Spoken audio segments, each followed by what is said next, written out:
Dindoli PI એચ.જે. Solanki દ્વારા વકીલને માર મારવાનો મામલો 2 દિવસ વીતી ગયા પણ કોઈ પણ ફરિયાદ લેવામાં આવી નથી. મોટી સંખ્યામાં વકીલો સુરત કમિશનર ઓફિસે પહોંચ્યા છે. આવો જોઈએ શું છે સમગ્ર વિગત. સ્ટોરી રિપોર્ટ બાય સુરતથી સતીશ કુંભાણી સાથે કેમેરામેન ચિરાગ રાજકોર.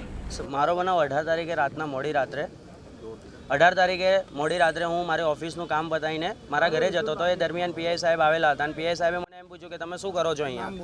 તે સમયે મેં એમ કીધું કે સાહેબ હું એડવોકેટ છું અને મારું કામ પતાવીને હું ઘરે જાઉં છું.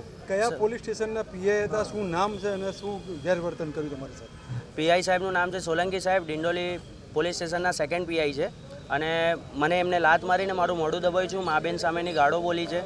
શા માટે આવું એમણે કર્યું તમને કે સાહેબ એ તો મને પણ નથી ખબર કે એમને મારી સાથે શું કામ આ બધું કરેલું છે. અત્યારે શું રજૂઆત કરી?